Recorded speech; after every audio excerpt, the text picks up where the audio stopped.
Turned 40 this week, and my wife got me 40 sad balloons.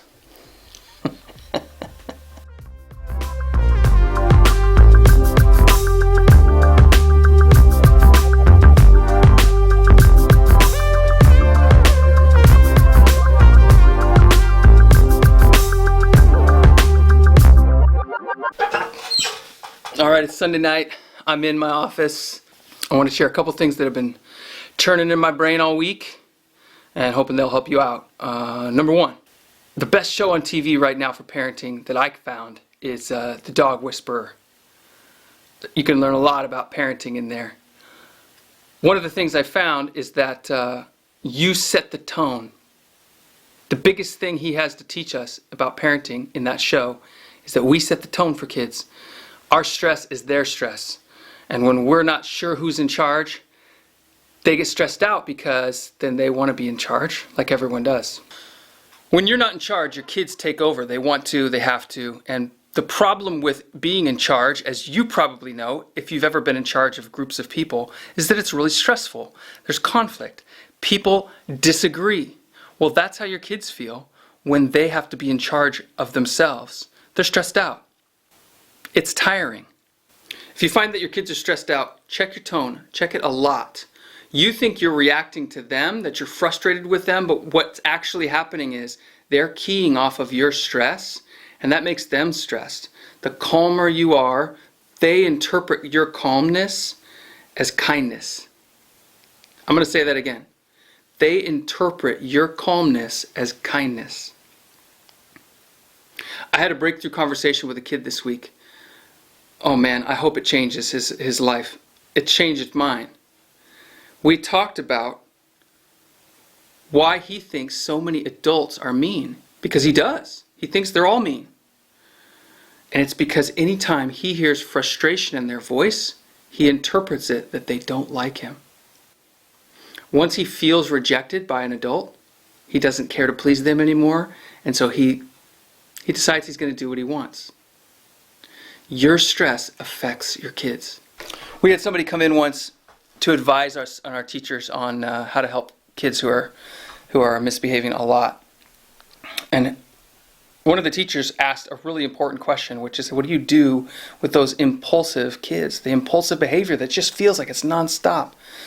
And he gave us the least satisfying but most important answer that he could, and that was, you can never respond to impulsive behavior with more impulsive behavior.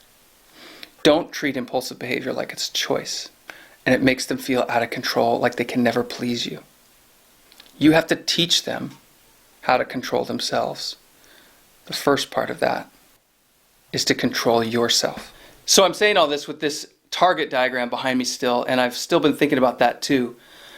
Especially the ideas of, why do people avoid this? Why do they decide not to aim small and be satisfied with the outside, the big target? There's a couple ideas that I've been floating around. One is they're trying to protect their turf and their reputation especially.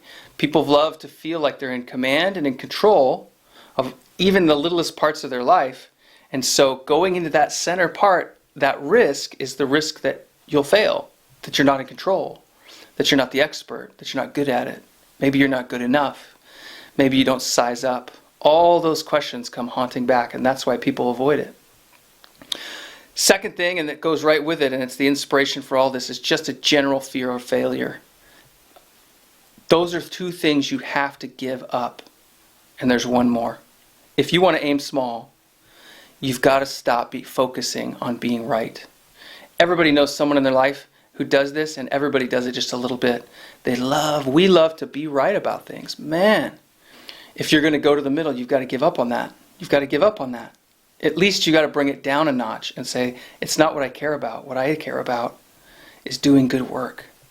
Doing good work and having an adventure and exploring and finding something new, something worthwhile. All right, so a couple of tricks that I found effective for my stress level. My wife and I were talking about this. If instead of goals, we're going for habits, right? Habits over goals. In the same way, you could think about hobbies over work. What if all the things you did weren't the job you have, weren't this big, important, defining thing? What if instead it's a hobby? It's a thing you do for fun. It's what you're getting better at. It's not perfect yet.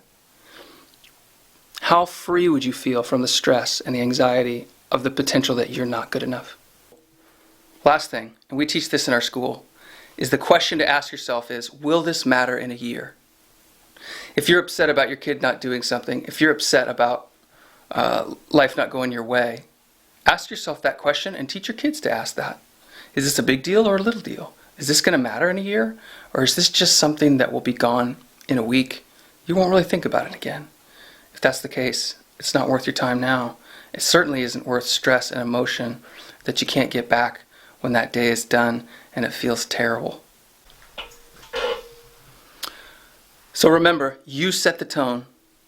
Your stress becomes their stress. If you want to control their impulsive behavior, start by controlling your own. Set the tone, be the alpha dog, and your kids will fall in line and they'll feel so much better when they do. My name is Luke for Parent Academy, and I hope this helps.